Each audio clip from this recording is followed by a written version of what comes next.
Assalomu alaykum butun dunyodagi barliq aziz ko'rganlarimiz. Dunyo Uyg'ur qurultiyi Uyg'ur ovozi suhbat programmasiga xush keldinglar. Men programma riyosatchisi Baxtiyor Umar. Programmamiz bugundan boshlab qurultaydagi yoshlarning ovoziga o'rin bermoqchimiz. Qani yoshlar nima o'ylaydi, qanday qarorlar bor anglayli. Aziz ko'rganlarimizning suhbatni ko'rish jarayonida kanalimizga a'zo bo'lishni va hamdardlikni unutib qolmaslikni umid qilamiz. Bugungi aziz mehmonimiz Kevsar Komil. Hoş geldiniz Kevser Kamil. Rahmet. Assalamu alaikum. Ve aleyküm assalam. Kevser Kamil Dünya Uyghur Qurultayı Kişilik Hukuk Komitetining müdiri, shundaqla qurultaydagi eng yosh rahbar. Kichik bo'lishiga qaramay Kanadadagi tashkilot va siyosiy faoliyatchilarimiz orasida Kevser Kamil o'zining astoydilligi bilan xil nom borki, buni boshqa cho'nglarimizdan oldik. O'z kichik bo'lsa-mu irodasi cho'nglarni besib tushadigan singlimiz oldi bilan o'zini tanishtirib o'tish bilan birga Dünya Uyg'ur Qurultayı Kişilik Hukuk Komitetining xizmatlarini bir tanishtirib o'tsa deb qarayman. Qani marhamat. Rahmet. Assalamu alaikum. Benim ismim Kevser. Ben Xulcid tug'ilgan, lekin kichik vaqtimda shu chet elga chiqib ketgan. Shunga yo'qchim. Sal shunday bo'lsa-mu. Endi uygunyapman hozir. Ben hozir Ottawa Üniversitede o'qiyapman. Shu ziddiyat tadqiqoti va kishilik huquq to'g'ri o'ylayapman. Hem Kanada'da mı şu Uygurlarning ishini qilib ketyapman. Ko'p rahmat. Endi suhbatimizni rasmiy boshlaydi. Undan so'ng savollarimizni o'tirib qo'yishga boshlayman. Kevser, sizning qurultaydagi hozirgi xizmatingiz sizga nurg'un besimlarni olib kelishi mumkin. Uning ustiga siz o'qiyapman dedingiz. Sizda hozir universitetda o'qishga bu xizmat albatta sizga nurg'un besim va nurg'un aldirashliklarni keltirib chiqarishi aniq. Buning ustiga jamiyatda hozir har xil fitna fasod so'zlar avjiga chiqqan Xitoyning qurultay xizmatchilariga bo'lgan besimi ham hujumi kundan kunga kuchayotgan shunday bir vaqtda qanday bo'lib qurultayda bunday bir komitetninki mas'ulligini ustiga ilishga jur'at qildingiz, qandaqsiga shunday cho'ng bir iroda keldingiz. Aldı bilan mushuni bir anglab baqqan bo'lmaydikmi? Cho'qim ko'rmanlarimizning bunga qiziqadi. Mush to'g'ri bir so'zlab bergan bo'lsangiz. Oldu. Siz degandek shu üniversitede biz aldirash. Lekin men anda aldirash deb baqsam ishni qilolmayman. Ham hozir biz 90% shu Uyg'urlarning ishini qilayotgan odamlarmi o'zining ishlari bor. Ular aldirash lekin ularning ishlari ketyapti. Shunga men cho'qim bir o'zim bir ishni qilsam shu Uyg'urlar to'g'riliq ko'nglim unmayotdi. Shu o'qishliq bo'lib qilay desam bu lagerdagi odamlar saqlamaydi. Shunga hozir jiddiy bir ahvolda ishlarni qilsak bo'lmaydi deb o'ylayman. Kanadada aslida shu ishni qilayotgan shunga shu dunyo Uyg'ur qurultiyiga bir yordam berishsam deb gapingizdan ayt ta'sirlandik demismi vaqt o'tib ketyotidi nurg'un odamlarninki uylayotganligini oilasidan ayrilib qolayotganligini hatto ularninki bir insondek yashash imkoniyatining bo'lmayotganligi hammamizga ayon. Shunday bir vaqtda sizniki o'zingizning uyg'ur o'qishingiz bilan birga bunday bir vazifani olishingiz haqiqatan oson emas. Endi sizning kasbingiz kishilik huquq ziddiyatlarni hal qilish shu kasbga. Undaqda dunyoning hozirgi umumiy kishilik huquq ahvoliga qanday qaraysiz va buning bilan qo'shib muhojiratdagi ya'ni Sharq Turkistonning sirtida yashayotgan Uyg'urlar, Sharq Turkistonliklar bo'lib shu O'rta Osiyo, O'rta Sharq arab davlatlari va Turkiyadagi Uyg'urlarning ahvollari to'g'riliqmi bir o'ylab boqqanlaringiz bormi? Menimcha yaqinda 40-50 yıllardan şu dünyadaki kişilik hukuk ahvali bakan seri naçarlaşıp bardı. Hem Uygurlarning işimi o'xshash. Şunga biz şu ishga ciddi qarashimiz kerak deb o'ylayman. Hem o'zimiz bundaq aldirash deb bana tapmasak, o'zimiz şu ishlarni ciddi deb qarab qısaq bo'ldi. Şu vatandagi ishlar rost bekli nachar, lekin shu chet eldagi Uyg'urlarmi qiyinchiliklarni ko'ryotidi. Masalan, Turkiyada ba'zilar pasportsiz, qog'ozsiz, qayerga berishni bilmaydi, yashashni topolmaydi. Shunga biz o'zimiz vaqtimizni chiqarib, shu jiddiy ahvolda bir ish qilsak deb o'ylayman. Deganlaringiz to'g'ri. Haqiqatan bir qism muajiratda o'ziniki jinini, hayotini qutqizgan bilan nihoyatda tuvan turmushda yashayotgan Uyg'urlarimiz chet ellarda bekchiq. Uning ustiga ularning sonimi xeyli bir ko'lamni egallaydi. Agarda shu vatandagilarla emas, bizniki bir qism maqsadimiz albatta vatan sirtida yashayotganlar Uyg'urlarnikimi o'ziniki huquqini ham o'zining turmushini yaxshilash uchun yordam qilsak, Dunyo Uyg'ur qurultayiniki muhim vazifalaridan birisi ham buni o'z ichiga oldi albatta. Hamda Dunyo Uyg'ur qurultayi kishilik huquq komitetidagi Sharqiy Turkistondagi shu zulmda, qirg'inchilikda qolgan, hatto o'z teni qo'sig'idagi bolasi yoki tug'ilgan bolalariga ega bo'lolmaydigan shu qarindoshlarimiz uchun nima qilishni o'ylashyapsizlar? Komitetlarniki keyin yani qanday planlar bor?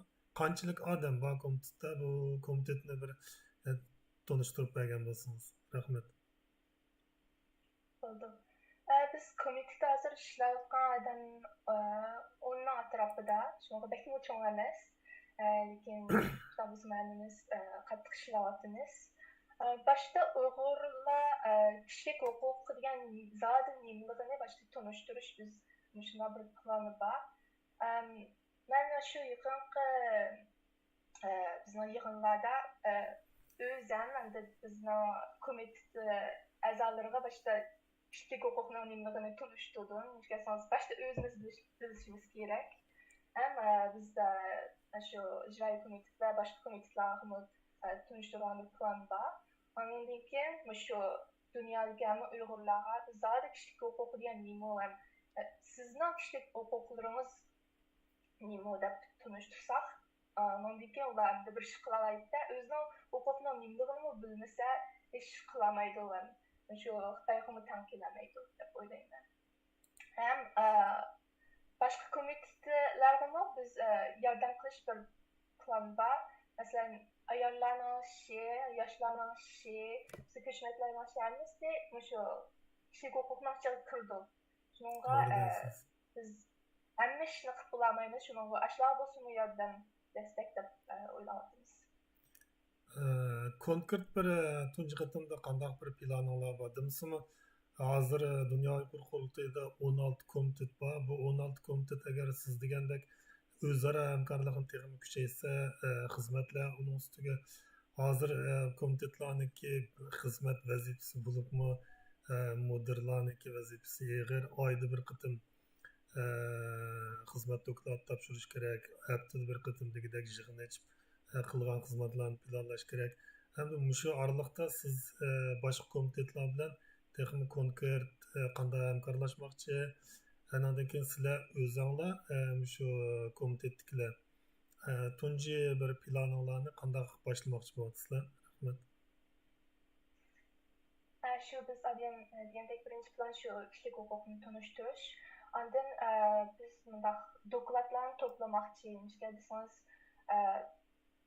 bu dokladlarni bekli jiq bo'lgan ekan, komitetlarga asorat bo'lsin, ishlari asorat bo'lsin deb dokladlarni to'plab bersak, ana shunda xalqqa bundaq dokladlarni to'plab bersak, masalan bu falancha ish qanday bo'ladi, asonda bundaq ko'rib o'zi izlaydigan bo'lsa, shuna bir plan bor. Evet, nəhayət yaxşı oylabsızlar. Çünki bütün muhaciratdagi Uyg'urlarniki da'voga texim yaqin kelishi, tushunishi ham da'voni qo'llash uchun ong saviyasini bo'lib shu xalqarodagi kishilik huquq qonunidagi har qaysi BDTniki yoki boshqa davlatlarning qonun bo'lib o'zi turayotgan davlatlardagi kishilik huquq masalasi, andan keyin qonun nizomlarini texim yaxshi tunisa ham dunyoning qaysi shaklda chaqinib piqirayotganligini bilsa, balkim nurg'un qalayimqonchiliklar e, uqishmasliklar hal bo'ladi deb o'ylayman, ammo e, texnikалық masala bo'lib qoldi. Kechiring, endi sizniki vaqtingizni aytib qimmatlik jiq vaqtingizni olmayli. Biz mush yoshlar bilan o'rinlashtiradigan programmalarni amal bor qisqa qilib sizlarniki vaqtinglarni ayash uchun jiq uzun so'zmaslikni qaror qildik. Hamda oxirida Uyg'ur yoshlariga muajiratdiki qandaq bir deydigan gaplarimiz, chaqiriqlarimiz bor. Suhbatimizni shuni bilan oxirlashtirsak. Qilmaraman. Oldu ma'qul. Endi bu Uyg'urlarning ishi bu bizning yoshlarning kelgusimizga munosabatlik deb o'ylayman. Endi jiq yoshlar shu bir xil ansirash bor, o'z ish qilamamdan keyin yoki qo'limga ish kelaman degan deb unda bir o'ylash bo'ldi. Lekin menimcha undaq o'ylamasi bo'ldi. Menimcha bizning yoshlarimiz intayin tanqidli ham aqlli. To'g'ri deysiz. Kitalaydi deb o'ylayman. Shu asraq vaqti chiqasimi, har haftada asraq vaqti chiqasimi bir ishlarni qilib kitalaydi deb o'ylayman. Amaliyotda shu nurg'un odam aldirash deydi. Amaliyotda o'zininki bir xizmatini qilib, yana o'zining turmushi xizmat nurg'un odamninki shu 7 soatlik, 8 soatlik bir xizmat bo'ldi. Lekin qaraydigan bo'lsak, Dunyo Uyg'ur qurultoyi komitetlari bo'lsin, boshqa yerlar bo'lsin, shu xizmat qilayotganlarning har birisining 2 dan 3 dan, hatto ba'zilarining 4 dan xizmati bor. Masalan, Do'lqin Aysa apandim bir necha yerda xizmat qildi. Umar Qanot apandim shu ayrim komitetlar ijroiya komitetnimi muavin raislari har birisi 4 dan komitetga mas'ul bo'lib shuning xizmatlarini qildi, yig'inlarga qatnashdi. Demak, bu yerdagi vaqt qisliq emas, vaqtni qanday o'rinlashtirish va qanday vaqt chiqarish shu ichidan qaynab kelgan bir